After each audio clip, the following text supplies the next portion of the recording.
have her come in.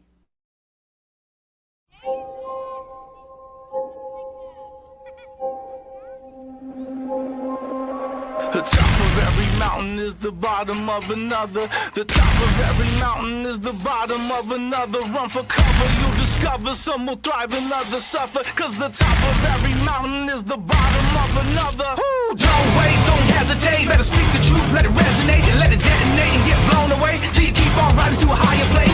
Can't stop, won't stop, don't stop coming till we hit the top. Gotta keep pushing till the day I make it. Since they won't give it to me, then I got to take it.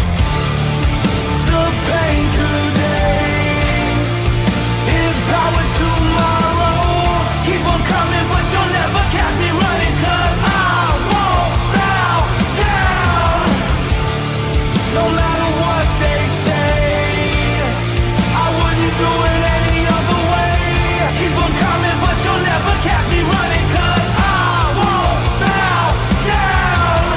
The top of every mountain is the bottom of another. The top of every mountain is the bottom of another. Not enough, they keep us smothered. Lower class, never the upper. Cause the top of every mountain is the bottom of. Good evening, UN Spacey Wolf Squadron. This is your Wolf Commander Wolf Tan. I'm your werewolf. We are back at it again tonight after a long reprieve. And tonight, we the Millennials are talking about legacy heroes, or the heroes of tomorrow, the heroes of today, the heroes of yesterday, or the heroes of the upcoming. Who knows? Well, we talk about the good, the bad, the ugly, or we're just going to focus on the good tonight, since we're all about that positivity, right? Yes. Yes, of course. With me are the Hound of the South, the mastermind of tonight's event, Dominic Powell. Good evening, morning, or afternoon, everyone. This is the Hound of the South, Dominic Powell, and welcome to tonight's episode of the Real Millennials, where today we are going to talk about legacy characters. We have with us the Stranger Danger, the Sixth Ranger, the Dark Stranger.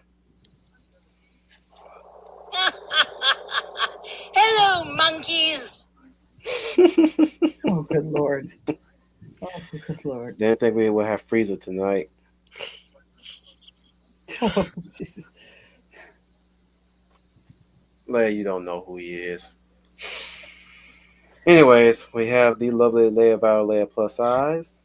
Good evening, everyone.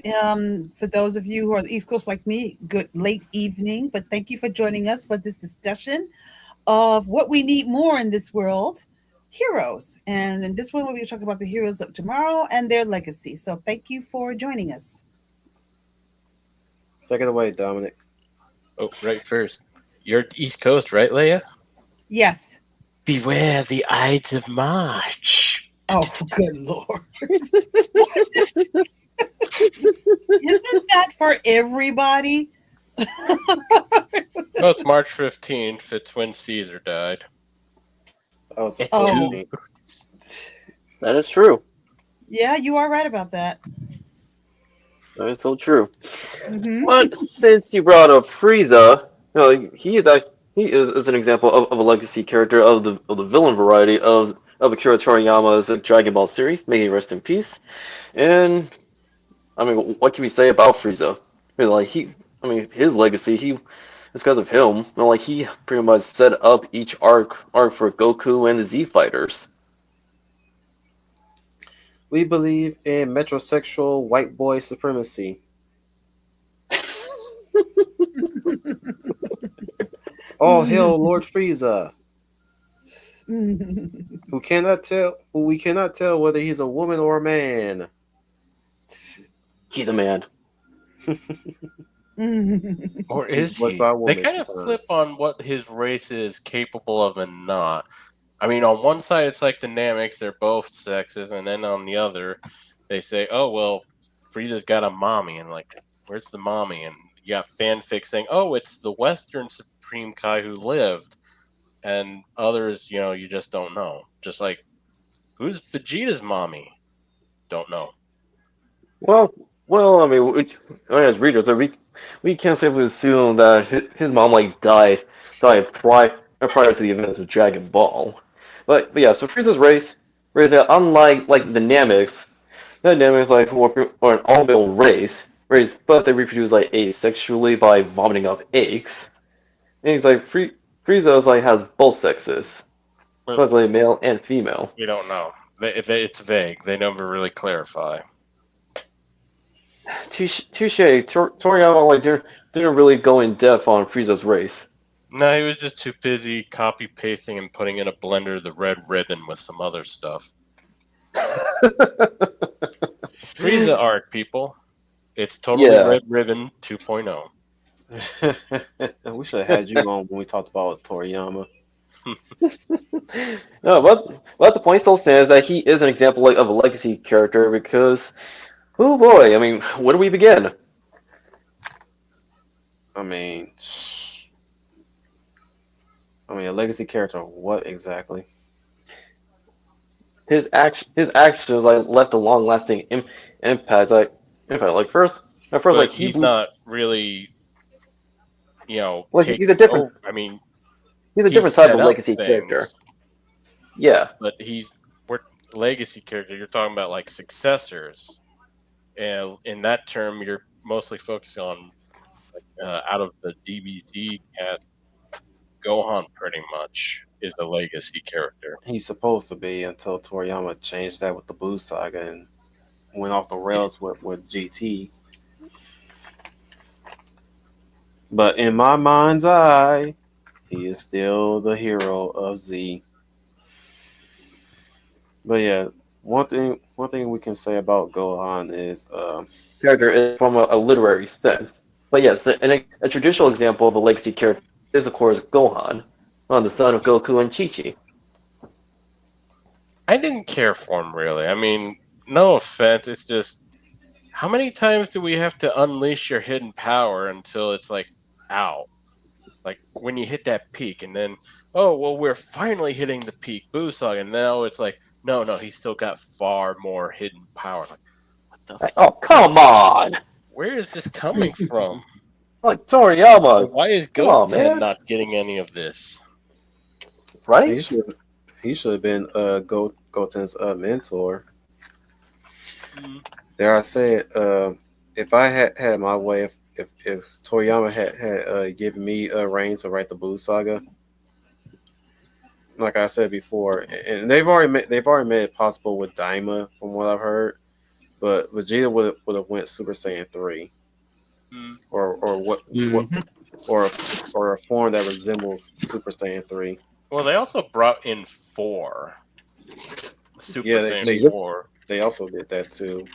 and And supposedly this Gohan, takes place before Beerus, because that's where the timeline is with Daiba. So you never saw Goku use four or anything, so that's kind of weird. we're not going to get into that. But then, since we're talking about Gohan, it's still kind of weird when he's got all this hidden potential, but he never really taps into it because when they make it at the conclusion at the Cell arc, he's not really a fighter, so he's not really tapping into that like Goku or Piccolo or anyone else would who dedicates themselves. Yet future Gohan dedicate himself to surviving and fighting and training, and yeah, I don't know what was wrong with Toriyama when it came down to Gohan. I'm like, did you want to he write never got Gohan or past did you not Super want? Saiyan. Right, right. I mean, like with Gohan, like he can work as a martial pacifist. But essentially, like he's not adverse of fighting altogether. Really, because he does have like both his parents' fighting instincts. That's true. Like I said, he would have been the front runner to be the one that goes beyond Super Saiyan and many iterations of Z. Like I said in GT, he should have been the one that went Super Saiyan 4, not Goku. And it would have been Pan that would have knocked him out of his senses when he was Uzuru. That would have went full circle with him actually. Ooh, you're right. So he That's kept true. going. The main times he kept going Uzuru.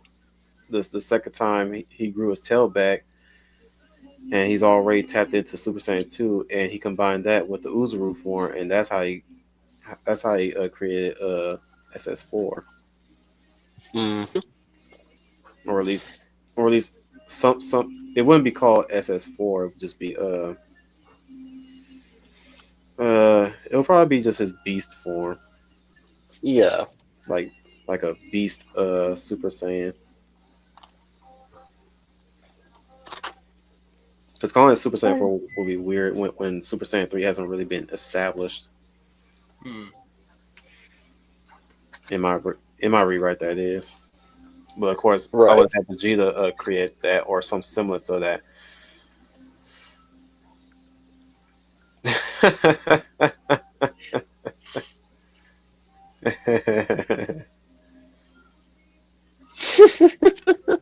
Yeah, I think it was the editor that kind of kneecapped Toriyama.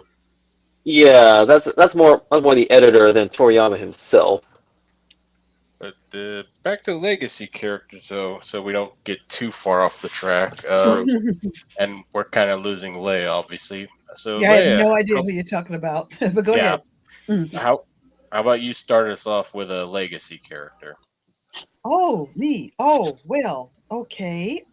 Well, I noticed on the icon for the stream, Superman. Hmm. So Superman is one of my favorite. Am I on the right? Am I on the right track? I was Yeah. going to say Superman. Okay, You are. Superman to Yes. me is very much, since we got to start off with him first, is very very much a legacy character in so many different ways. And of course, I'm going to say it because of course it always has to be safe, truth, justice, American way. Hmm. And just for what he stands for and who he is, the adventures that he has. So I would very much see him as a legacy character. Some have interpreted him in good ways. Some have misinterpreted him, and then there are some who got exactly who he is supposed to be and what he means to us. And he is supposed to be. He is probably the top of the chart when it comes to aspirational heroes because that is what he is supposed to mean to us. Not just his powers and his abilities and what he can do, but what he inspires and brings out in all of us. So he's like the top of the Now, if you're chain. gonna lead with that, if you're gonna lead with that, what kind of what legacy character that followed after Superman do you think embodied his values the best? Yeah, okay. I was about to say you had to ask. Well, I think characters that fall in his category, of course, is Captain America. I also think other characters that embody that.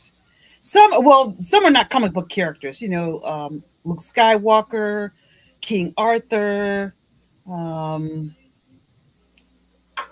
those are the ones that come off at the top of my head. Hmm. Within the Um, DC universe, who you think oh, you want me to stick in whoever DC?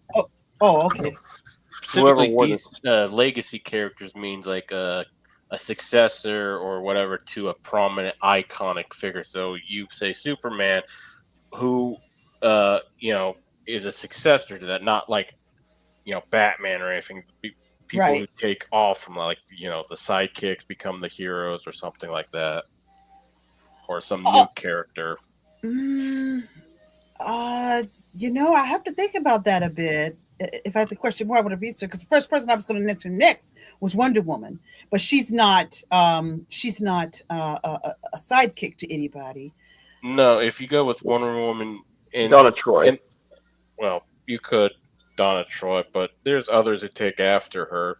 But if you want to go like sidekick to uh, taking up Wonder Woman's iconic role, or just being like her enough, yeah, Donna Troy does that at points, Hmm. And something like that. Would yeah, Supergirl well, count in there as even well? Supergirl? Yes, Yeah. yes. Okay. Yeah. Yeah. Okay. Yeah. That's what I was going to Supergirl mention. and Power Yeah. Girl would fit in that too. Hmm. Well, also Superboy, Connor Kent, as Well, maybe well not as Power Girl. The shirt needs to be a lot bigger. Oh my god. Oh my god. of course there's also Superboy, Superboy, Connor Kent, and John Henry Irons, aka Steel. Mm. Yeah. See, well, but which thanks one for do you clearing that think up with me. Which one of Oh, them go do you ahead. think embodies his values the most? Who was able to bring that to carry on that kind of value system? I'll probably need a little help in that. I would say Supergirl because maybe because over the years they focused so much on the anti-hero. It's hard for me to come up with one. Can you guys come up with one that maybe it's slipping my mind right now? I would say Supergirl to be his, the heir apparent, since their legacies Cousins. are kind of Cousin. familiar. Mm, But does Superman stand on his own, or because right now I can't? One does not come to my mind. Now that could be me just not thinking right now, but one does not come to mind just yet. So can you guys think of any? John if Henry we go, actually come yeah, close. yeah, I Who? was Yeah, gonna go with Steel as well. If we go with the Superman route, 'cause yeah, it's pretty much also hits home like it kind of goes with the Dark Knight trilogy. Thankfully, Final's not here, or else I'd hear him cringe like the Dark Knight trilogy. Sorry, Final. Uh, but how they talk about making a legend, something to inspire, and all that. And it does. You don't have to be Batman. You can just be whoever, or you're just yourself, that kind of thing. And that's what Steel was. He's not a Kryptonian. He has no superpowers. He's just kind of a semi-smart guy with a unique suit of armor and a hammer, a big hammer. He's also hmm an engineer. Yeah, yeah, He's a and what? he was He's also an inspired. He was engineer. inspired by Clark. Yeah, he's a talented engineer, which backs up his intelligence.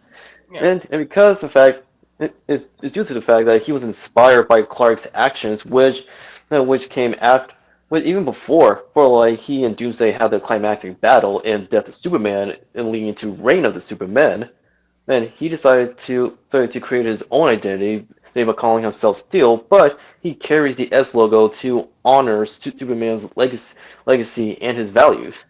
yeah, because that's what it's about. It's not about being Kryptonian. It's about the symbol. It's about the ideal. He And adopt and and also the man behind the have you, suit.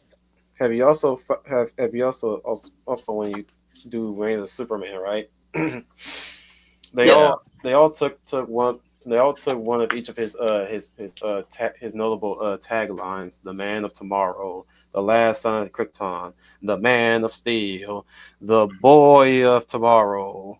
hmm hmm Is that what he Yeah. calls himself? Steel because of Man of Steel? Well, Y- I they don't know all that much about. well I don't know when that he much about debuted Steel. it, they Well, called him the man of steel. yes. He didn't really adopted that name until later on after Reign of Superman was done. But like when he showed up in his debut comic, they called him the Man of Steel, hmm who was literally wearing steel. yeah. Yeah. And But Steel very pretty cool. much became the benchmark thing, regardless. After that movie, Hmm. Yeah. I was just Shaquille about. O'Neal. I was just about to say. I don't know that much about Steel. To be John honest, I Henry don't know too Irons much. had become the Man of Steel. Dun, But what? dun, dun, dun, dun, dun. Dun, dun, dun, dun, No, the, dun, dun, dun, Whose Right? no. It's idea? too dun. flat. Whose idea was it to cast Shaquille O'Neal? I saw it Hey, he on. had fun with that movie. Yeah, but Yeah, and also he is a comic book nerd himself. So because he mentions Superman as one of his favorite characters. okay, To In that's fact, be he good. still honest, he still he's a has a tattoo. Still has a yeah. tattoo of his shield. To be honest, Shaquille O'Neal would look wise. He's a shoe in, like the size, and he had not. He could have probably worked that a lot more, but he had some muscle going for him, and he really looked the part. Maybe he could have acted better with it if it was a more seriously taken film. Yeah. Yeah. See, Uh, this is Also, you gotta blame like the writer, like who gave him the scripts. But to Shaq's credit, like he was working with what he had to make the most out of it. yeah, I would say Smith. Yeah, I wonder were the creators inspired by the John Henry legend when they, made Steel. Listen, Oh yeah, yeah. yeah, Actually, yeah, actually, that was the inspiration for John's creation was like the legends of John Henry, yeah. which well, it was a yeah, bit came from John Henry, but John Henry was more of like a railroad worker. But the whole engineer steel worker, that's pretty much Joe Maganak. So it's kind of a mix. Well, that's true. Yeah, you're right about that. Yeah, the problem with the movie was, to me, just was not taken seriously. And back then, they didn't take comic book characters very seriously. I got the point of the idea of Steel and what he represented in that film. I said, okay, I get that part. I get that part. He was there to protect the community from the bad guys and the gangs and the bad guys that were running in that area. And I was down with that. I thought that was cool because I like it when you have someone that can stand up to the bullies and protect the people who can't protect themselves. So I'm okay with that.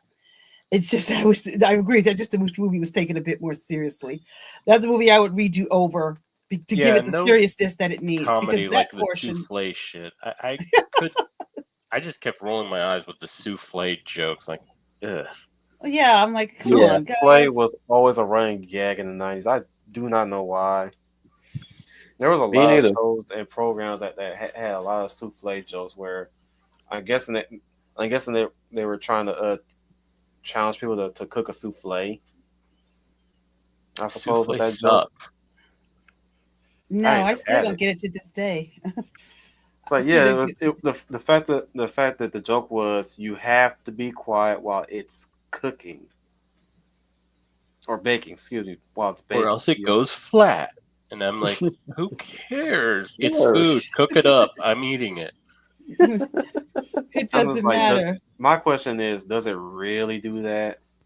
Is that or did the French made that myth up just to play a funny on foreigners who wants to cook it, I don't know. specifically I've never Americans. made it. That's possible.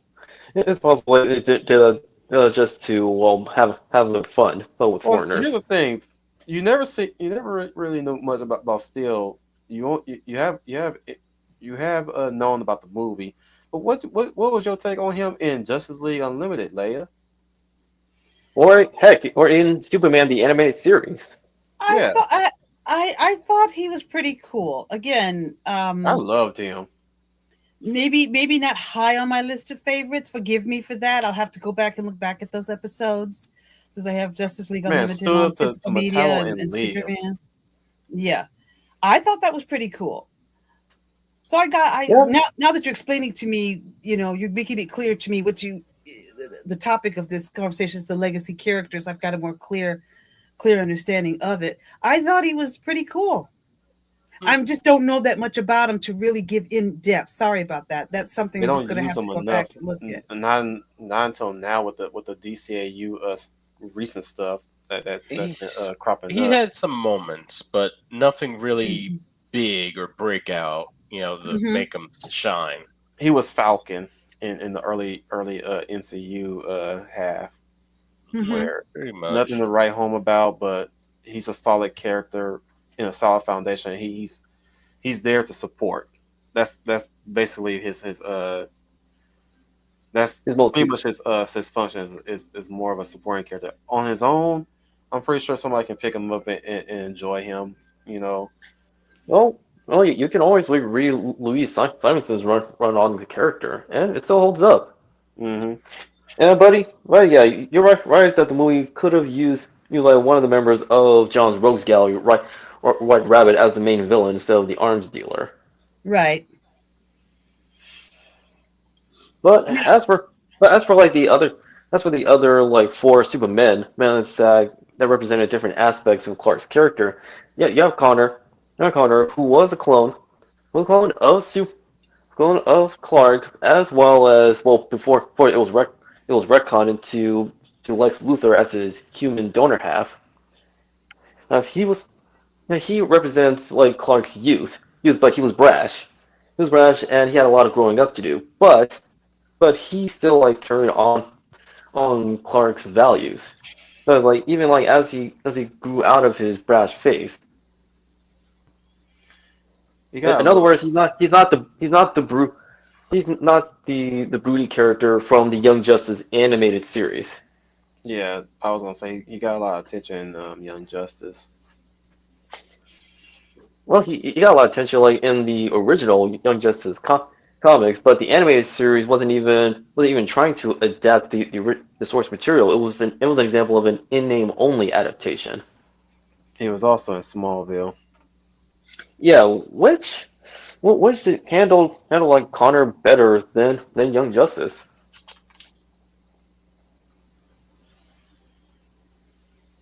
I like Connor.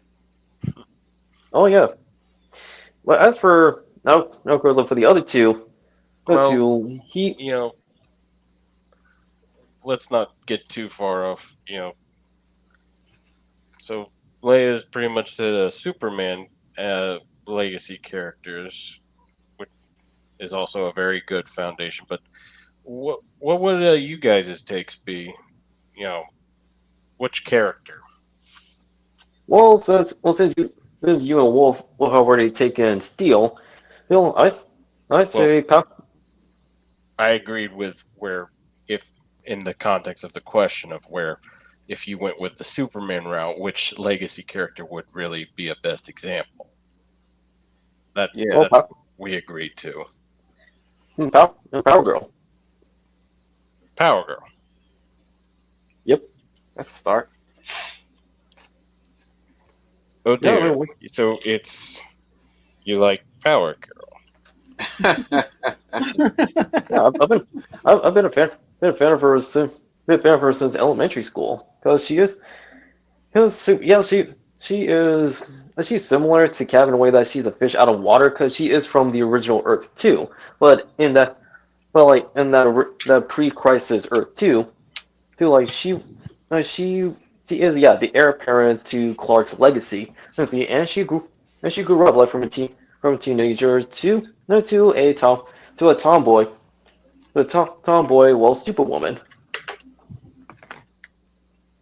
Well, so yeah, she has her own identity instead of like continuing on like the mantle of Supergirl. So as Power Girl, like she was able to like establish her own legacy while continuing on Clark's. Now the best stories that came out of her was when she became a member of well, she's a member of both the Justice League as well as the Justice Society. Like because like they because each of those members like they too like have legacy characters that continue on where they left off. Another example like for let's say for Starman, then right there's Star Girl like Courtney Whitmore. Okay. Well, her she was able to carry on like the mantle of Starman like as Star Girl like after the previous Starman, I mean like Jack who was the son of the original Ted Knight. Like he like Jack gave her the staff well in this case the cosmic staff and she was able to make her own mark like through the assistance of her stepdad Pat Dugan, aka Stripe, who pilots a mecha armor. Okay, so your choices is Busty and Petite. Nice. Oh.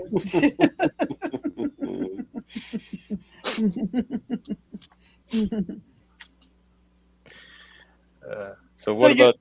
Oh, go on, go on.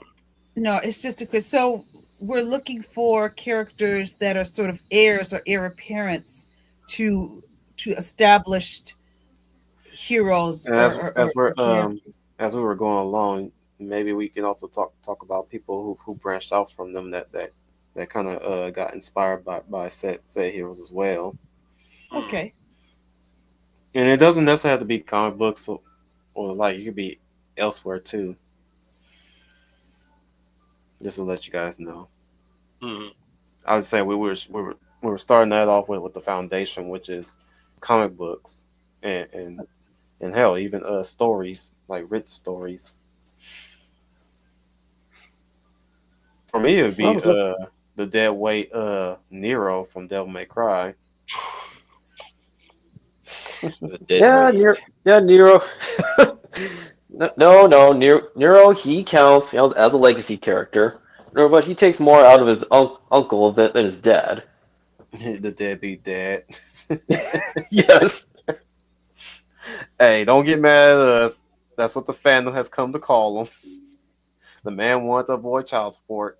Well, he did die, In his defense, he came down with a bad case of death. Mm-hmm. and then demonic possession and Mm, shit like that. but no, Nero is definitely a they they really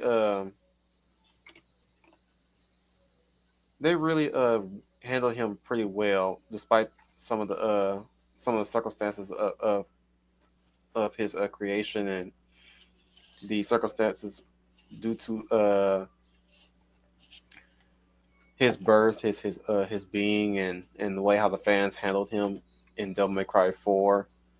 The structure of that game, especially the level structuring, a lot of people were very unreceptive to Nero at the time because he took up almost like two thirds of the game, whereas we only played Dante for a limited amount of time. And this has always been my critique of Devil May Cry 4 is that once you get to play as Dante, your job as Dante is basically clean up Nero's mess or completely fixing the problem he half-assed on.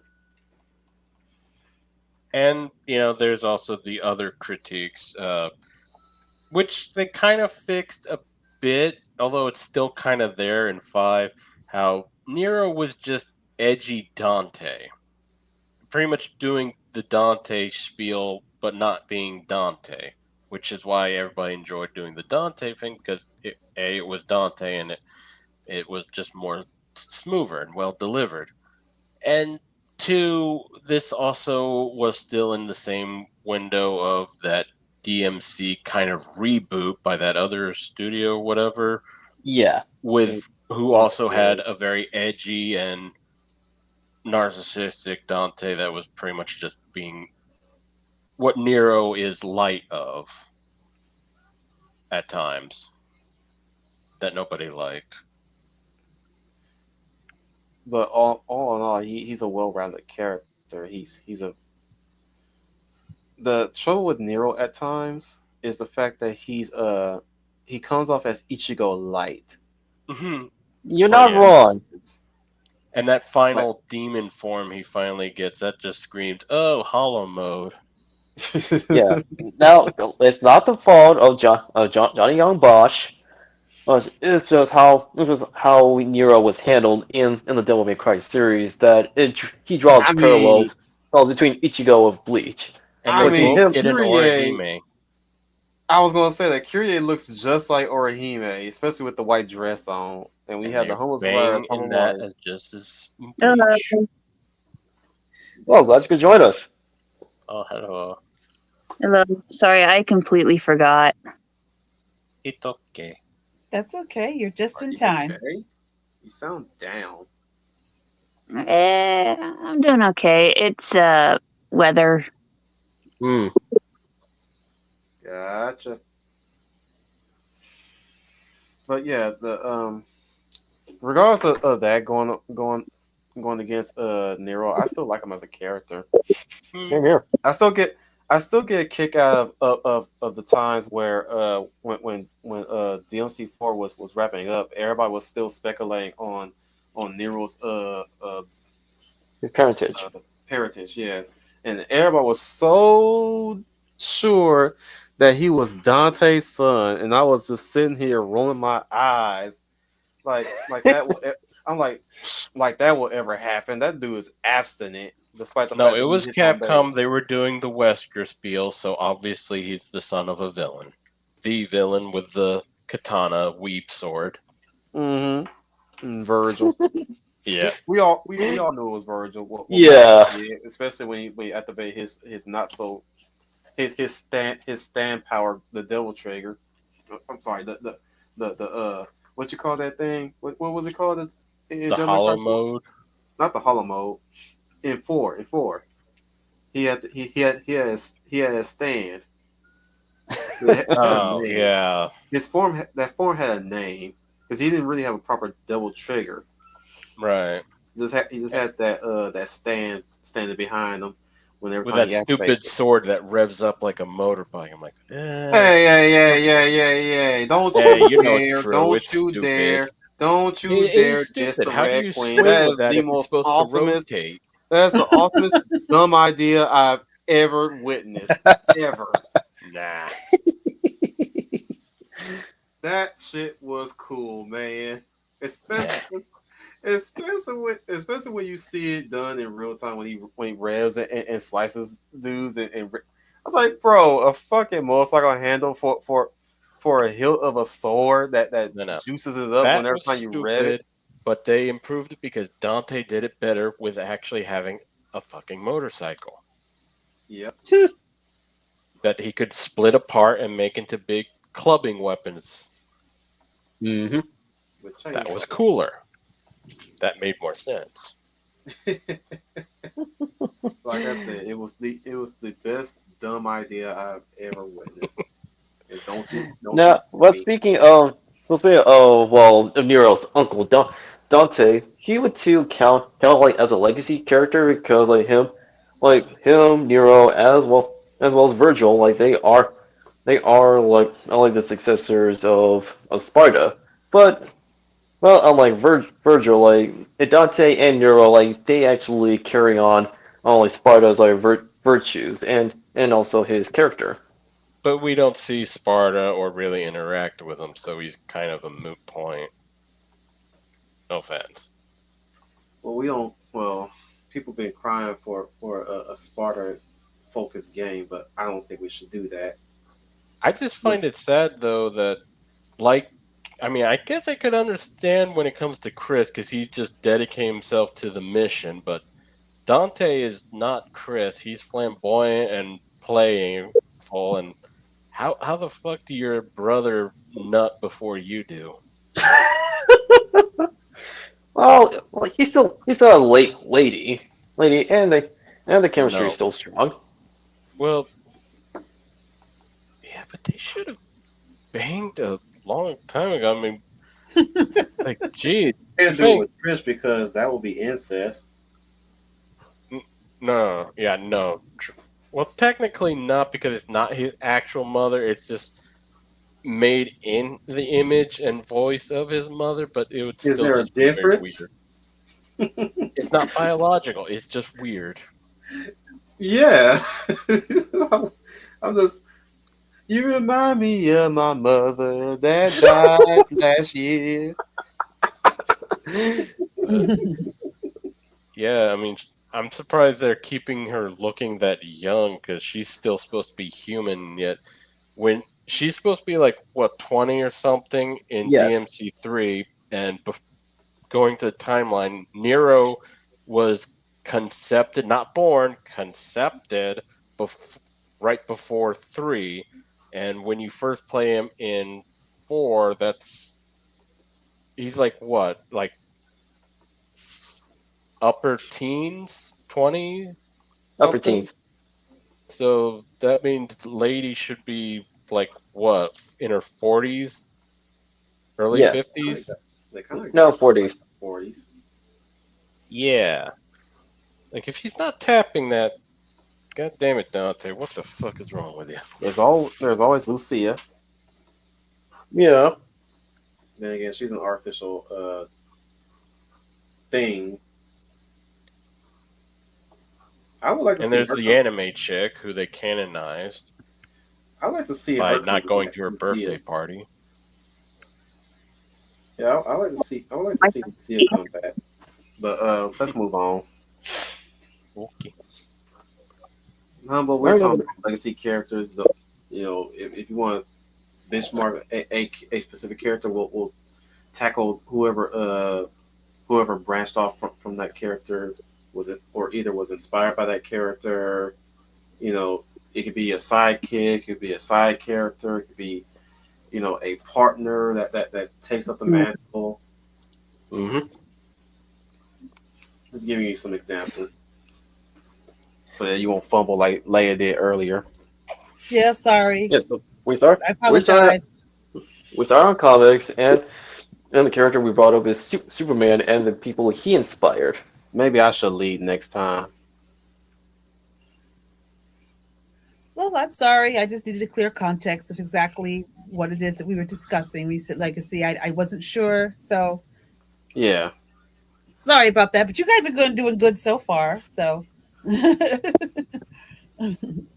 Let's go with Humble. Go ahead, Humble. We've had a lot of characters inspired by Conan the Barbarian. Like who? Mm, Thunder? Thundar. Sorry, Thundar I'm. the Barbarian. Nice. hmm Thunder isn't bad. I like Thunder the Barbarian. Used to watch it all the time. Yeah.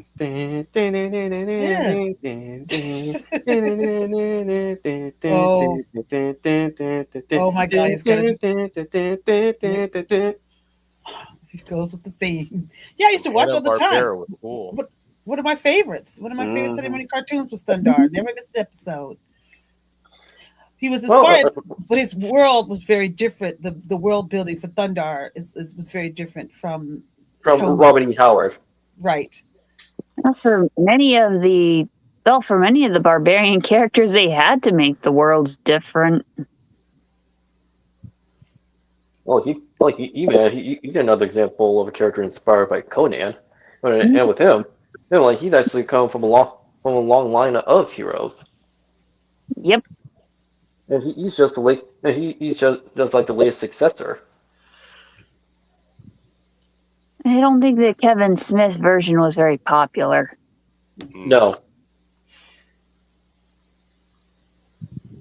No, nobody's talking about Kevin Smith like who's this He-Man and the Masters of the Universe.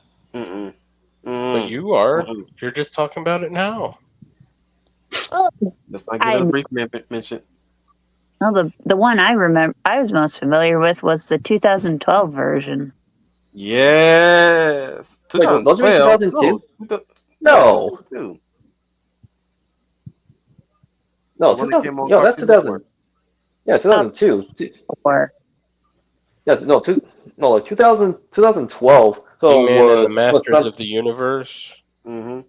yeah, 2002. 2012 was Thundercats 2011. oh, It's okay. We understand. It's kitties. Gotta love the kitty cats. No, but the 2002 like He-Man and Masters of the Universe was like that serves as one of the gold standards of revitalizing an IP. true. That show Yeah, was awesome. and it's such a shame it didn't continue on, which would have led to a new She-Ra. Damn right. hmm Would Shira also fall into the category of legacy? Well, first of all, she's the sister to Adam. Adam. Yeah, she's the sister to Prince Adam, and Yeah, her One of powers the are cousins. similar. Hmm. Could have sworn they yeah, were cousins. she would. No, No, they were twins. they're twins. Yes. Ah, Yeah. Yes, but she was taken. No, but they were separated because Adora was taking her from Adam and her family. I know the Autobots had some pretty good legacy characters. name them. Bumblebee from the 2000. It was either 2015, 2017 Robots in Disguise. Wouldn't know. Yeah, it's the sequel to the Prime, and it returned to Earth. Optimus revives, but he's kind of secondary, and B's now space cop. Yeah, but it's kind of funny because he ends up with this. It's more like a police academy, and it's tried to be treated seriously. Yeah, Punk that's regularly arrested. The uptight cadet who is all rules and regulations. And Grimlock is the guy who just loves to punch things. Me, Grimlock, like to go boxing. essentially, yes. And the other one they had was and then they were later joined by Drift, and they made Drift a samurai with like 2 minicon partners. Oh Mm, god, they brought the Mahicons back. mm. And they Yeah, also brought in back Starscream, and we found out that he survived from the movie finale of Prime and killed two of the Predacons Mm-hmm. somehow. yeah, and that one I kind of like they brought his G1 colors back, but the part that made him funny is he had such a lackluster military career that Dark Star Saber didn't even choose him. Yeah. And they also brought back Soundwave, who was still trapped in uh, wherever, like Blaze between Smith brings up dimensions. Cheetor. Shadow Zone, Yeah, the shuttle zone. horror Blaze, character out of him. Blaze Smith brings up Cheetor, Cheetor. or No, he, pretty much no, he most of does them. serve like as a function of Bumblebee from G1 as well as Rodimus, because like Yes. when Optimus died, like Rodimus, like he did become his successor, like when the Matrix of Leadership chose him. A Yeah. unique choice to be had to Yeah. observe, but Cheetor was better. Yeah, Rodimus was terrible. I'm gonna be open with that. He sucked. Like, don't get me wrong, he looked cool, and I didn't care. I mean, I did care how he got Optimus killed, and the fact that Magnus, Ultra Magnus, got torn to pieces. Yet he could be brought back and revived, but one little beat up and shoot, and Optimus is dead. Yeah, thanks, Hasbro. But I just hated the season that followed the movie, and it's like, I don't know. Am I really worthy? Like, come on, yeah, have fucking that fun. should have been tempered down. And Ultra Magnus was pretty much the one leading the team and fighting Unicron, not Unicron, Galvatron. Galvatron. So it's like, okay, why didn't you just choose Ultra Magnus? Well, look, the silver lining is at least with Rodimus, he did not go the path of Azrael Batman. Hmm. Mm. All I know is we got Optimus back and everything was better. All was well. Exactly. No, but Cheetor, he is an example of a legacy character because, like he not only his own character, but he does carry on and represent Optimus Primal's values. Yeah, even when Optimus Primal lost him for a while Hmm. and took out that one factory that was used to reproduce more Cybertronians.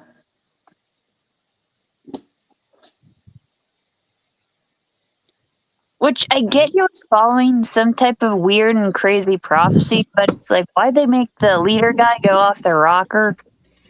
Yeah, Beast Machines. It was it was definitely a can of worms to I don't really. trust. Even I thought it was an acid trip. Here's my take. I When I rewatched Beast Machines and seeing it unfold, I really did not have no problem with it because at the end, Optimus kind of regained his senses a bit, or at least when the revelation hit him, he came to his senses again, and he ends up redeeming himself for his failings, and was able to stop Megatron it was a really good conclusion to get to the point. It was a good conclusion to Megatron and Optimus's arcs right there Hmm. because at this point Megatron has already lost his mind, and the best way that the Optimus could come up with was just to take his life to the fullest and just like take him down. Like, he at this point, Optimus pitied Megatron, so he did the one thing he took him with him, and he ended up redeeming himself and leaving it to Cheetor, which was kind of setting that up anyway since Beast Wars as the new Mm-hmm. leader of Cybertron. That's why I say he was a better Rodimus Prime than Rodimus Prime himself, because Cheetor actually stepped up when odds were against the Maximals without the leader, Yep, and still even had. Cheetor, though the time he the deal. Yeah, But he's not wrong. Well, the deal was involved, well, like with the sequel Beast Machines before he became the editor for DC Comics. but yeah, it was definitely weird. But I was quite accepting of it because at the end of the day, Optimus came back to his senses and was able to conquer his demons and slay his white whale, and Hmm. he did for Cybertron and all Cybertronians, or in this case, the Maximals. Though I Yeah, will say it was kind of a long and stretchy ending, but that completely races towards the end in some parts. So it does have its faults, but I like the conclusion. I really do. Hmm. yeah, I will give Beast Machines props because when looking at it in hindsight, yeah, it has its issues, but at least it struck the landing. Not struck, it stuck the landing Watch our because of review the of that. it and the Beast Machines content in the animation spotlight sections for those who are listening. You know where to find it. But another example like of a legacy character, moving on from that is well Lupin the Third. Nice. Yeah. You know, he is the descendant of the original Lupin. He's a gentleman thief, and he continues on where his grandfather where his ancestor left off. Well, like being a gentleman thief and thief by going to the latest heist because he loves the thrill of adventure and excitement. Plus, much like his ancestor, he assists the authorities to taking down the bad guys. But nobody cares about that. They just want to see more Fujiko mine. Ah, yes, One yes, person yes. The bombs. chick, the chick of Lupin's team. Menine Hmm. with her booby trap. Literal at times. There are times a man is curious and wonders, how does she stuff that, and how is she comfortable with that? And The trouble with Victoria's secret compartment is there for a reason, and it's one of the most like long enduring tropes. Well, at least she didn't mm, pull out a missile launcher. That is true. I mean, the maximum force it needs to even nail him against the wall is staggering. Look, I don't think I can hack the computers with my breasts, so it's all up to you and your brains. You're gonna wear that? Why don't you just walk in there naked? Don't be silly. I'd only be able to hide one gun if I were naked. What the? Case in point. Uh, Okay. I don't remember which anime was that. Sounds like Bubblegum Crisis. Well, you'd be wrong. I am wrong. Which one was it again? Not an anime. It was a game. It was the Fear Effect 2. Right, right. It's styled like an anime though, so it counts. Yeah. Good old cell anime shading and all that with the game Hmm. graphics, and that made it look like one too.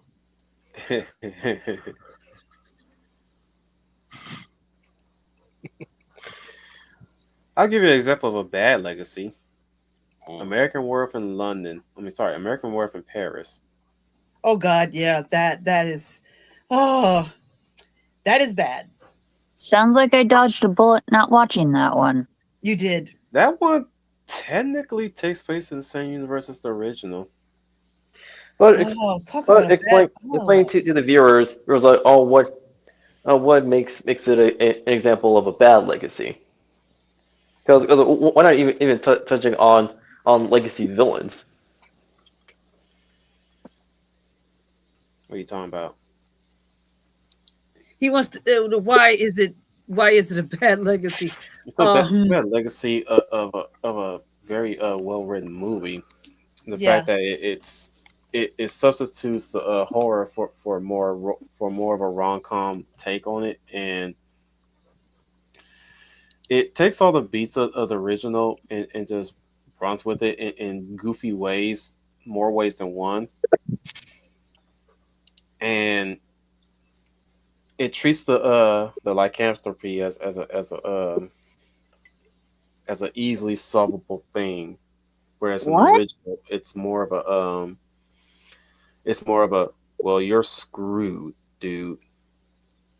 Better find better find a way to deal with it, or to live with it, or die. And you die. Spoilers. Well, usually the rom com's kind of an easy adaptation, but if you take out the fear factor, then it's not really good adaptation. In spite of that goofiness, I still love it because it has its own charm. Hmm. Well, true. And Buddy pointed out like in the chat about the executive meddling which led to Werewolf in Paris to what it is, because the original script was more in line with London. Hmm. You're more patient than I am. I would rather just forget the sequel. It was just way subpar to American Wolf in London. But I get how you feel, Wolf. There's some, there may be some parts to it in some ways, but that's one I just rather forget. I give you another I haven't seen it example. in so long. I give you another example. And this is a video game. The Power Rangers in the NetherRealm Mortal Kombat games, or the See. Power Pack Kids, I like to call them. Hmm. Cass- Cassie Cage, Mm-hmm. Oh yeah, Jackie Briggs. Mm. Kunjin None of those and ring a Takeda. bell. Their little group in Mortal Kombat 10 or X, as like some people like to call it. It's 10. I call them the Power Pack Kids, like Burger King kids. Yeah. That's what they look like to me. It's like, my goodness, they look like a bunch of Power Rangers. They all have their own little gimmicks and move sets. I mean, granted that's just fine, but man, their designs, it screams Power Rangers, guys. Yeah. Now, now the thing is, I'm not against Mortal Kombat to have, like, kids that are, for the Mortal Kombat Guardians, Warriors, or whatever you want to call them, Earthrealm The Fighters. That, Warriors of Light. thank you. That, I'm not against them having children, or anything for that matter. I'm still mad at the fact that Liu Kang ain't got no kid. Oh, he was dead. That's right. Yes, he was dead. Not just That's him, right. He but was dead. He was also a rebel. Kitana, They could have had Jade. one before then. Nah, he's a monk. I don't give a damn. If he a monk, why he horny for a 2,000-year-old lady? So what? Because she's old. He like It's them like old. it's like caressing and going through all the old scriptures for him. He need to blow the dust off our coochie cobwebs. Anyways, no, I'm not against that. Really, am not against that. I like the idea of it. It worked to some degree in Tekken, and in some Mm. cases Street Fighter as well, with Kazuya's son Jin being the main Yeah. character later on in the games, and And more. partially the anti villain. Yeah. Hmm. Yeah, but at least with Jin, like he's more heroic than like both his dad and grandfather. Are you sure about that? I mean, Yeah. he committed some war crimes now. Remember Tekken 6? Yes, but he was able to redeem himself. Are you sure? I don't know. Did Virgil really redeem himself? Come on, really? Come on, we know Virgil. He ain't even asking for no redemption. He doesn't even want to be redeemed. No, He but doesn't get. apparently Nero and Dante are cool in forgetting he just massacred hundreds of thousands of people. Right. Well, logically, Man, they would want to go after Virgil. there's a And lot of have him arrested. But that's beside the point. there's a lot of writers that tend to have characters start with the imminent mass destruction route and then write redemption for them. I mean, Hmm. Grant, we had several characters like that before. We have had those. Don't get the wrong idea. But why? But why they write so clumsily these days? They're not Right? very talented.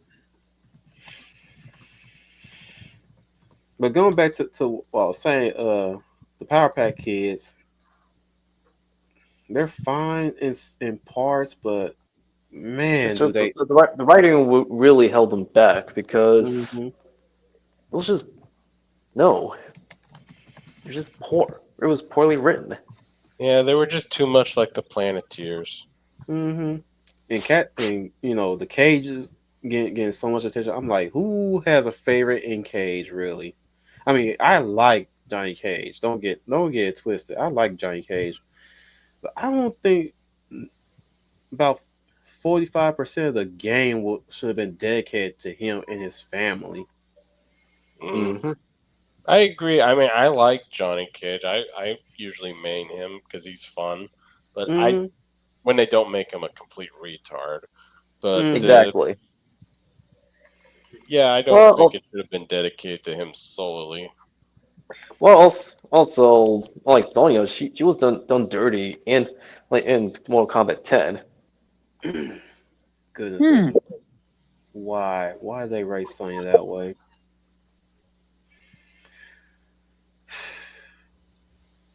In some cases, I have to ask this: why they bring June back as well? Because to be honest, when I saw June return in Tekken 8, I wasn't all that. I was Impressive. underwhelmed. She just came back, just appeared. They don't really go into. Oh, okay. They don't really go into details of how she come back that much. At least I'm No. not sure because I only saw a few clips here and there, so I could be wrong. I don't have the game itself. I just know that just felt a little bit sudden. Mm. Yeah. And the fact that she was the one that bestowed upon. I'm assuming she bestowed upon him the power of the angel gene, or like give him the power to go light angel instead of being the devil. Yes. In some cases, I wish the angel gene was a thing as a counter to the devil gene. You would think so, because it just makes sense. That's like lore wise. I'm not too crazy about their new forms either. Mm. Yeah. They look more But I like will. Final Fantasy characters again.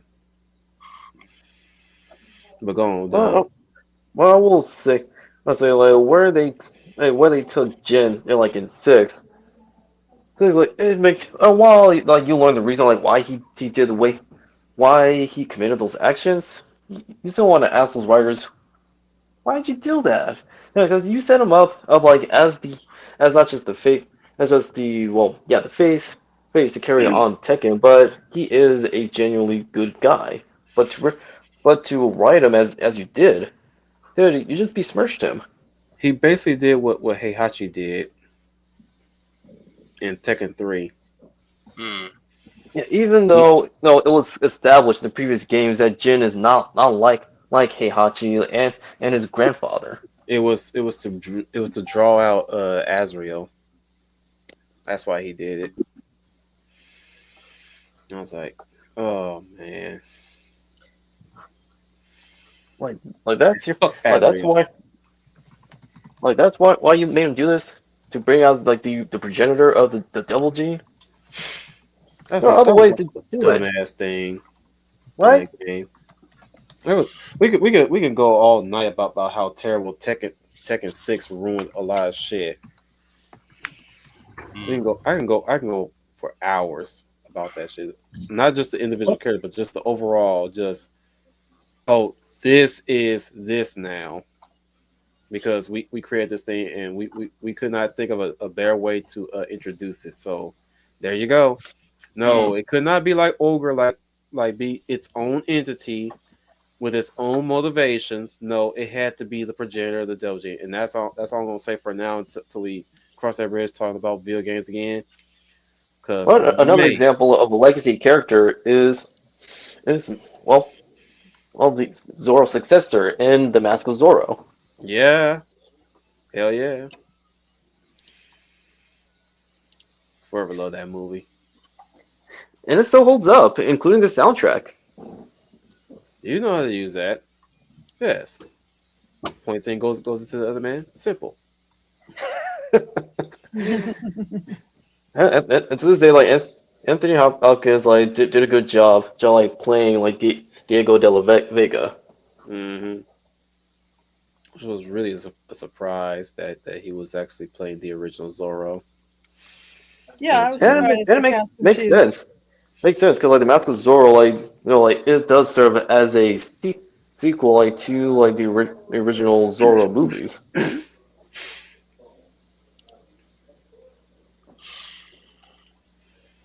Dark, you haven't said anything. What would be your idea of a good or bad legacy character? Ooh. Well, if I had to go with a good legacy character and one that I like, there's plenty to choose, but one that mostly goes unnoticed, and it's nothing but a legacy character and might have been ripped off for a certain cat in Africa character. But the Phantom, Yeah. he is nothing but legacy. The stories are generations of the mantle holders who pretty much fight crime, Mm-hmm. pirates and all that.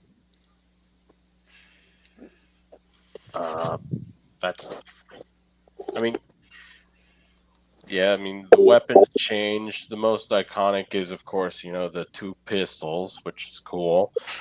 But, swashbuckling, guns, all that throughout the centuries, pretty cool stuff. And just one legacy passed to the next Yeah, generation. the original, the first legacy character, and that is the Phantom. Uh, if I had to go with an animated one, it's going to be kind of mixed. You know, since it's kind of becoming popular, I guess you could say like the Avatar from Avatar: The Last Airbender. That Aang is essentially a legacy character upon And many other and it is, legacies. yeah, he is pretty much a successor to the previous avatars. Yeah, and then you got Korra, his successor, and you know And that's a whole other discussion. It's a mixed bag, pros and cons. True. But for really bad ones, for a really bad one, I think the one that really sticks out would be Kylo Ren trying to be the legacy to Darth Vader, and it was just ugh. also the poor man's Jason Solo from the original expanded universe, Mm. the true continuation of Star Wars. And You know, just a stupid one would be what was his name? Right. Jake Pentecost from Pacific Rim Uprising. Like he wasn't the Ooh, worst character, but the addition, it just being thrown out of left field, and how just it it wasn't the worst legacy, but it was just stupid and poorly done, and it just ruined the movie. Among the yeah. other stupid shit in the movie. But go on, Humble. I'm sorry. um, you kind of blew me out of the water for my last comment. A guy named Pentecost, and he was cast out of left field. That's kind of Pentecostal. Good one. Even his name's a pun.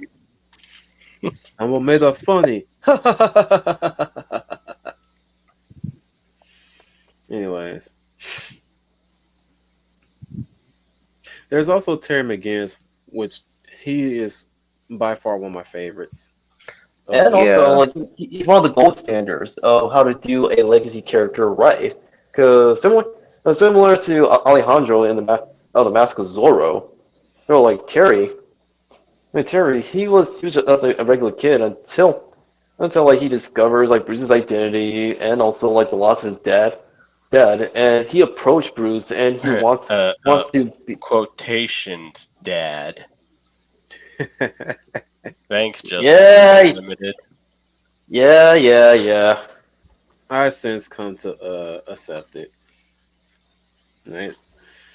They all made up Warren McGinnis, time over. like, hey, he is still Warren is still Terry's dad. Terry's Uh, dad. He ra- no, not genetically. He might have did the deed, but gene-wise, no. His sack but was still, altered with Bruce. well, that was done by Waller. But the point is, like him, like he's still a good dad, and even after like him and Mrs. McGinnis like divorced, like they're actually still in good terms, which is something you don't see often in today's media.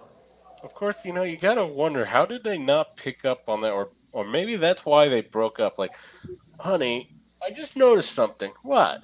Terry's got dark hair, and we just had our youngest son, and he's also a dark haired, but we're both gingers. You got something you want to explain? It would be kind of funny if Terry's kid ends up being a ginger. It would be, but It's with Terry, possible he's still got his mother in him. I yeah, mean, it's or a just Bruce ginger and his or a mother. ginger Asian. Ginger. Well, yeah, because Right. like he did have a wedding ring to propose to Dana. But anyway, well with Terry, yeah, like he went back to Bruce's manor, and at first he didn't accept it, Look, man, and we don't what need and you to the narrate the whole goddamn premise I up was gonna say the by next best thing yourself. he did he stole Bruce's suit, but eventually he accepted him as the new Batman. I was And reading the whole ass synopsis of the damn show. Long well, sto- but I just still find it hilarious that Terry pulled a Jason Todd to like Yeah. on Bruce. yeah, but he was more upstanding. I think Jason Todd went nuts. Yeah, he did. Well, no, he went nuts like after he was resurrected by the Lazarus pit. Ugh. He was on his way there before Lazarus. Yeah, Lazarus he brought hit the out what was bar already too there. hard. My favorite Easter egg from the Batman Beyond was they even kept the grandfather clock trap door that was from the 1940s series. Hmm. Mm. Yeah, that remains is like one of the best touches from Batman Beyond, and well the DC anime universe because much like the original Marvel anime universe, it captured the best of DC comics. Let's not forget there were some other legacy characters within Batman Beyond that make an appearance, like the name of Toya's great granddaughter. That is true. A brief appearance, that is, when confronting a super powerful nuclear bomb of a flying machine. Yeah. And Harley Quinn, yeah, Harley and Quinzel's granddaughters, who I The can't remember who they D's. said she had a kid with. Think people I think it was just said that she might either bang the Riddler or the Scarecrow. Why it has to be a villain though? I don't know. I, I'm thinking Riddler. Scarecrow, he'd be trying to. Scarecrow would be trying to torture her because he loves scaring people. But Definitely again, wasn't the why Penguin. Oh, wait. why a villain? Because I just people's got limited imagination. It can't just be some random Joe. well Right. today well today's creators, but I imagine, and like after she survived quite those years ago, like yeah, she married an average Joe, had the duties, but they decided to be supervillains, and which of No, course no, devastated no, Harley. no. She did not have the twins. They are her What grandchildren. no, She had uh, another kid. what I meant to say was she was disappointed that her granddaughters decided to continue her legacy as Harley Quinn, but as their own supervillains. I don't think they even know she was Harley Quinn. The thing that it sounded like to me is she ended up raising them after something happened to the parents, especially when the Dedes were like, "Shush up, Nana Harley." Which we can assume that their parents died and Harley ended up taking them in. Heck, the part that I found that made it pretty funny is she even whacked him upside the calves with a cane. Yep. What's also funny is that they're routinely getting arrested, so they have to know on record who the grandmother is since she'd bail them out, and yet Barbara, who's the commissioner, should be aware of this, and yet I don't know what happened to Harlan Quinzel. She just fell down a canyon and nobody saw her again. She probably died. Ooh. Uh, Oh, of course the ending. No, the ending of the Return of the Joker disproved that. yeah, I great think police it, work. I think it could have been kind of, the craziest kind of thing that probably happened is after they tried to quote unquote make their own Joker Jr., she turns out to be pregnant anyway, and this is after the guy died. And which led her to marrying early the average and kids ended up like finding a family of their own, which led to the birth of the deities. Yep.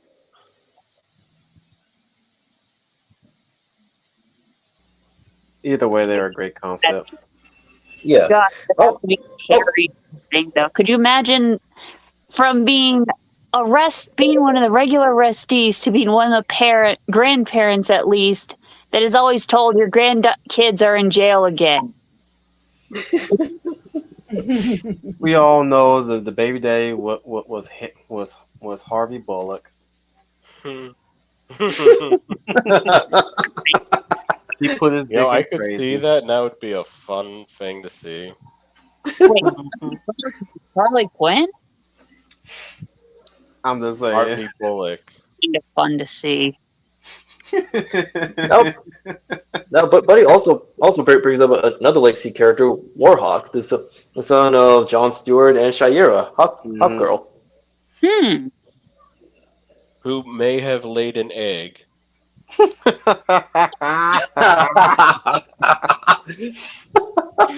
I still like that scene. Like, oh yeah, when that I think it was that. Which one was it? The static who brought Yeah, up the Yes. egg, and so John Stewart's like, "What? The egg?" And It's like, then do you want to ruin the space time continuum? You might want to put a sock in it.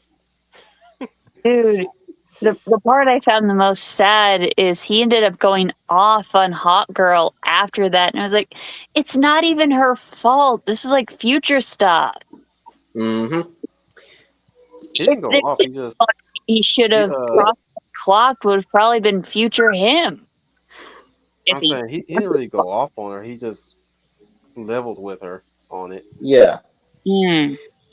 Yeah, Too now late. there was now like there was a continuation comic for Batman Beyond and Justice League Unlimited, which showcased the two of them like do eventually get together after the death of Vixen. Oh. And Hmm. the sad, and the most tragic part was, well, like John was actually gonna propose to Vixen. Ooh. Was he ever really over Hawk Girl?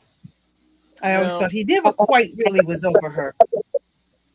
No, not quite. It was one of those Love triangles. friends to lovers, then to exes that were still friends, sort of thing. Uh-huh.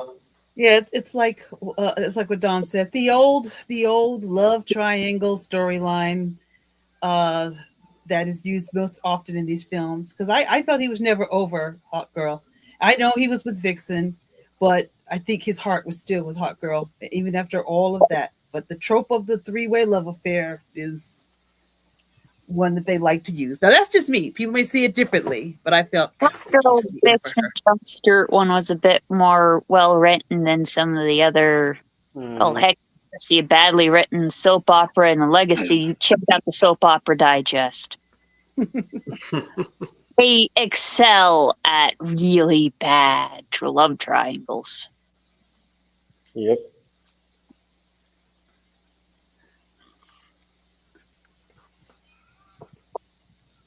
Well, that's where. Well, since we all talk. Oh shoot. You still there, As I Dom? was saying. Oh, Yeah, I'm still here. No, no, no, no, I meant no. Dom. I was cut. I was cut off. Oh, okay. Since we've been talking about like legacy heroes, who else it's only fair to give mention to legacy villains. Hmm. Legacy villains. I think you guys named a few of them. Legacy Ooh, villains. there was Um, one um, scene that Go was ahead. done based on the Man Bat.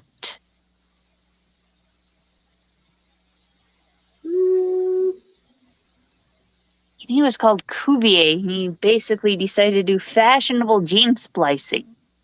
Yeah, Yep. yeah. Yeah.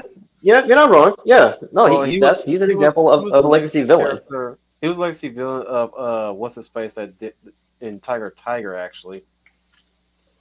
Oh yeah, but he that's couldn't The have one right. been that because didn't Milo ended up dead in Justice Yeah. League By Unlimited when Dent? yeah. He was killed by Darkseid. yeah, No, he no, was he was killed by legacy. Doomsday. I'm sorry. I meant to say Doomsday. I meant to say Doomsday. Easy to make that mistake. We get it. Look. That was Yeah, very but I mean, well, it's understandable, like to see Cuvier as a legacy character for Doctor Milo, but it makes more sense for him being the legacy character of Langstrom. yeah, that would make I'd more say sense. I say Langstrom Milo was because Milo used cross animals and not a specific animal. That's why that's that's why I brought it up. But actually, in one of the continuation comics, Langstrom of the DC anime universe mentioned like he actually had a protege like named Cuvier. Well, of course, this isn't like Cuvier of the future DCAU, but his ancestor. And there's also the fact that they had one episode where a guy was doping with what was basically wolf DNA. Hmm. That was Yeah, Milo. that Uh, was Milo. yeah.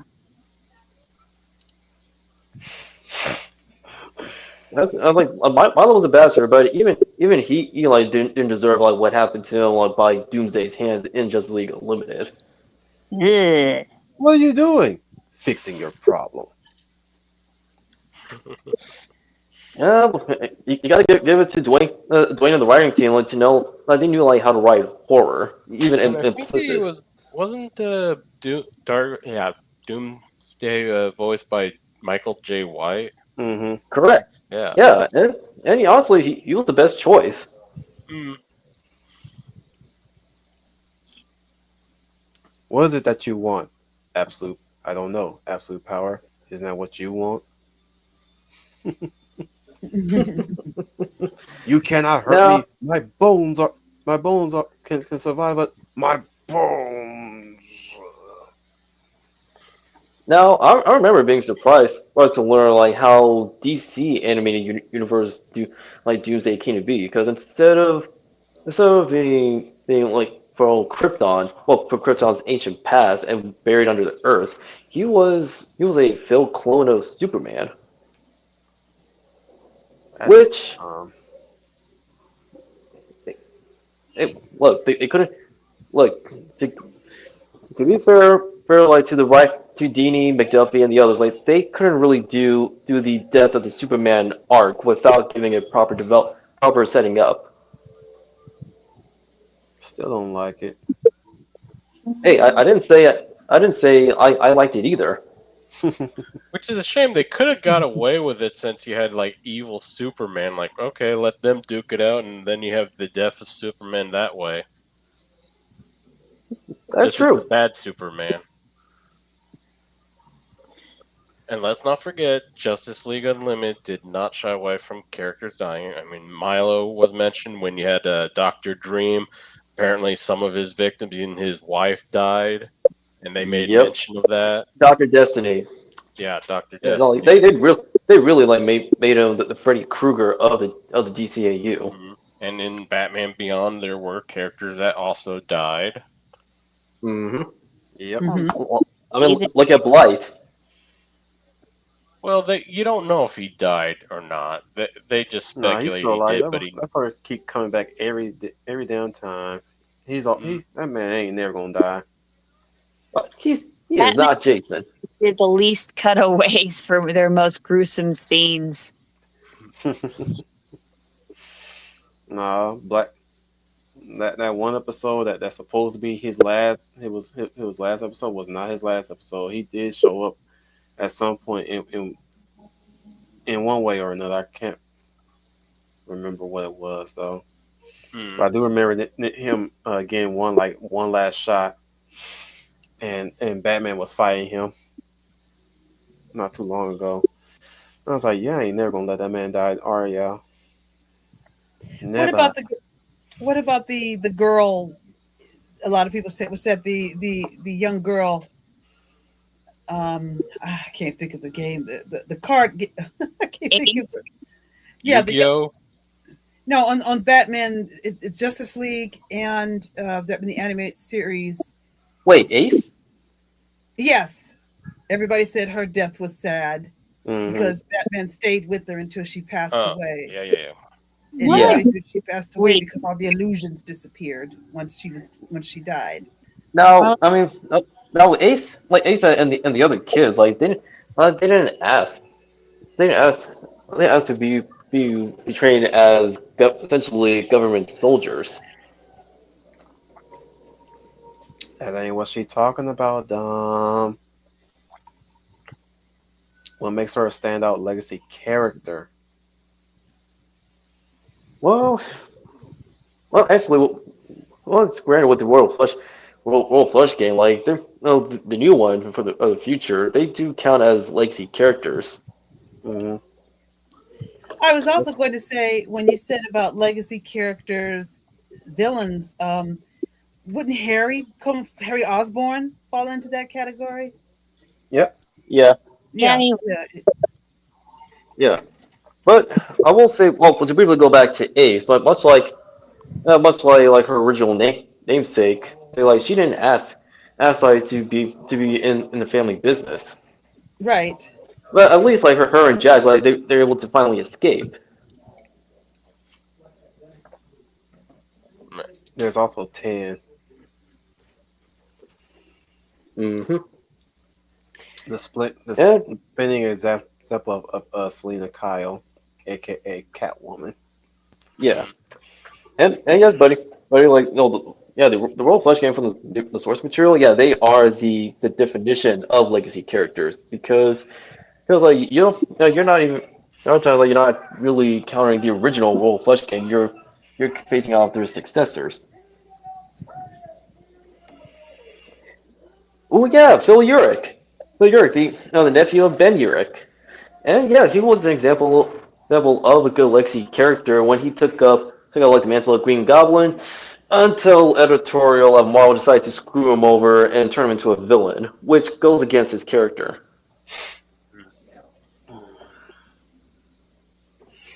Y'all want to start wrapping it up now? I will Like, before we do one last mention, and I don't know why. I don't know why I didn't say this earlier. You're talking about legacy. Would Bucky Barnes fall into that category? Yeah. Yeah. yeah, Okay, yeah, I it slipped my mind. but Yeah, as far one as good villain legacy character, although not by blood, but essentially he got the daughter he wanted. Melina from Mortal Kombat. That's true. It was better than Katana, even with the funky mouth. Before they start deboobing her, making her lesbian, and all that other weird shit. Oh my god. Yeah. We'll, oh, we'll don't let. Hold on, Fearless Leader. We will touch on that in a future episode. I don't even like Melina. I don't like the way how they did her. Man. Oh, why they have to ruin her like that? Hey, man, she's not. Look, she's not the only one that got screwed over by Ed Boon and NetherRealm. And they, again, whenever time they do them this way, they always make them the most boring caricatures Mm-hmm. ever. It's like Safe. I would not have cared if she was a lesbian if she was awesome. But they don't make her awesome. They make her like a fucking spoiled child. Mm-hmm. Now, now the MC2 universe from Marvel Comics. Yeah, that's an example. That's an example of legacy characters like roaming around after the original heroes retired. Poor villains. I remember. I forget her first name, but the Doctor Doom's daughter was pretty cool. Oh yeah, I Whatever remember her. happened to her? They never. You don't know what happened to her afterwards because Yeah, they they got didn't canned. say. And there was also Electro's daughter, but she was able to turn over a new leaf after Max like talked her down and convinced her to not continue on his legacy.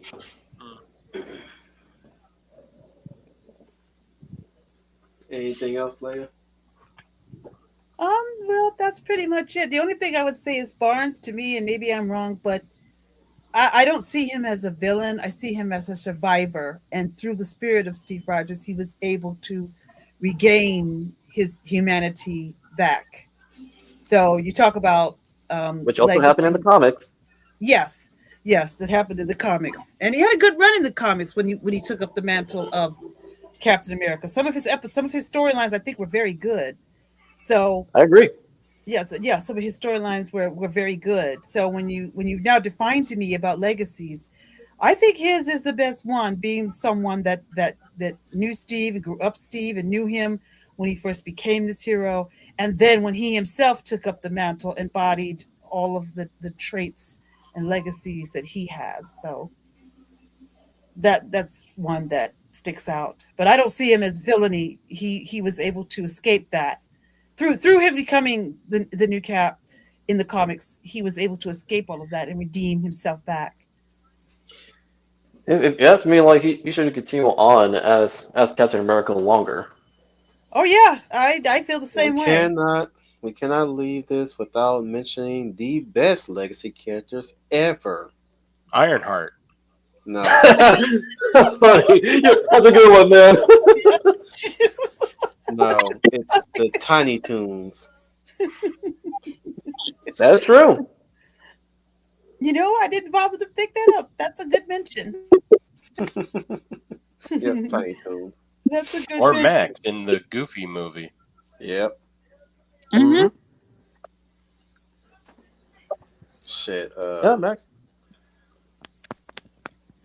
But the Tiny, also with the Tiny Toons, seems like they were set up to be the next generation of Looney Tunes. Yeah, plus like That there's being so much. said, like,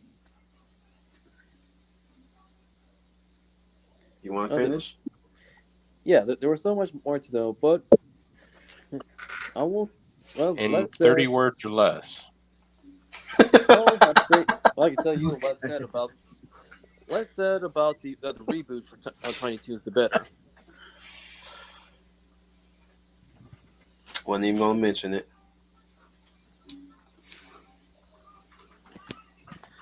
That being said, I'd like to thank everybody for being here. Those six, Jesus Christ, six of you guys.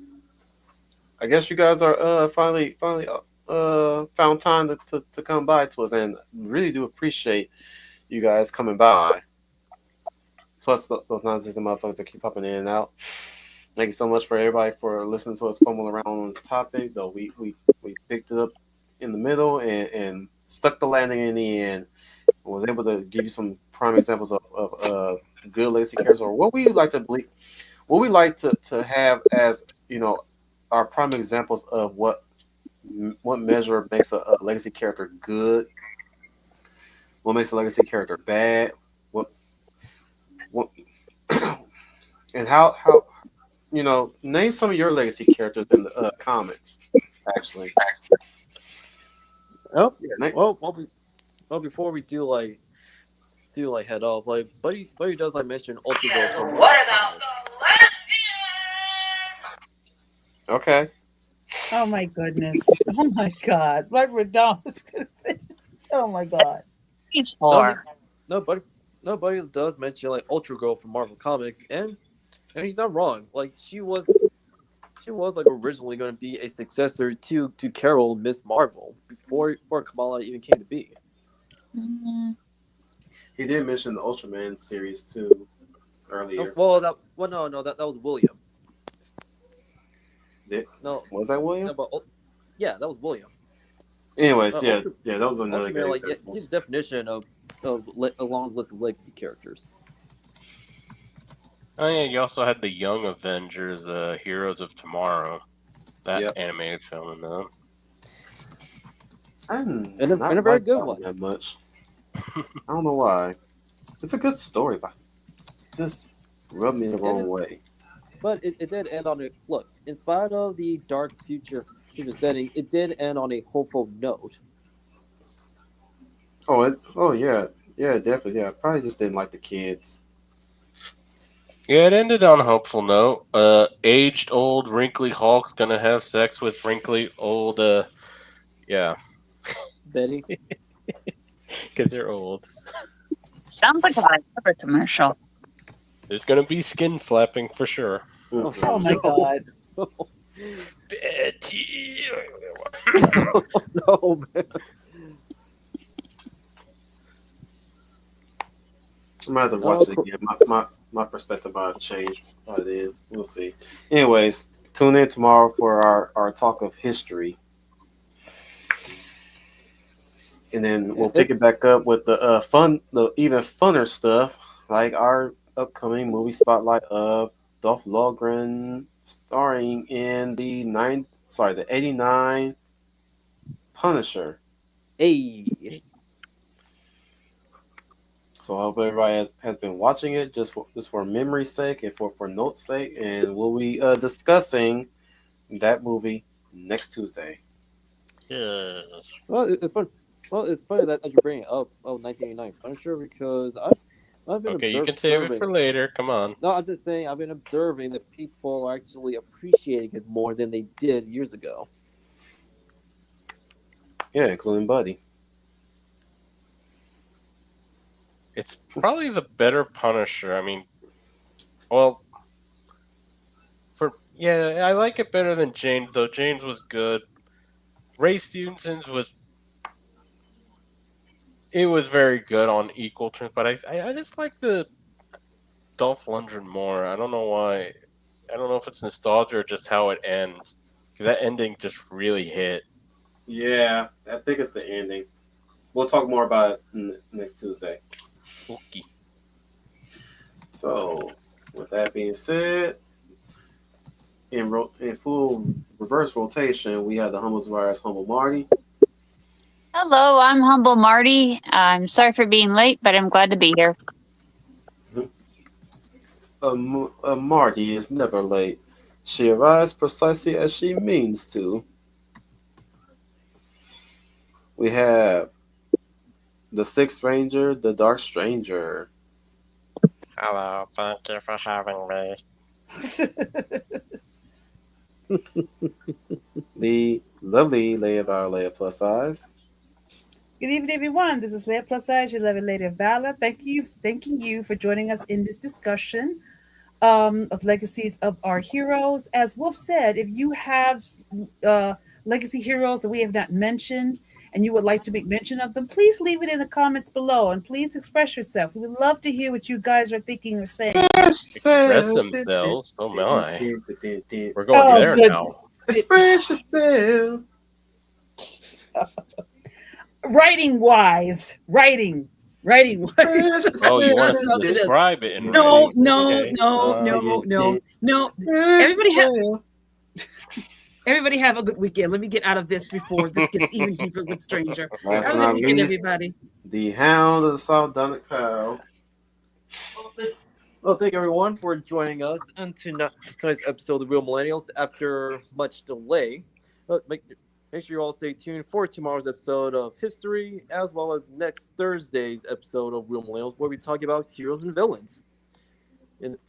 Until then, this is the Hound of the South, Dominic Powell, signing off. And remember that there is a light at the end of the tunnel. Oh, you got to keep your head up.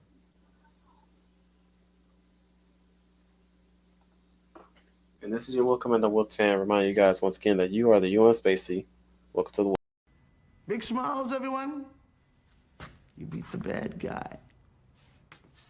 What a lot of fun. You guys have been real swell.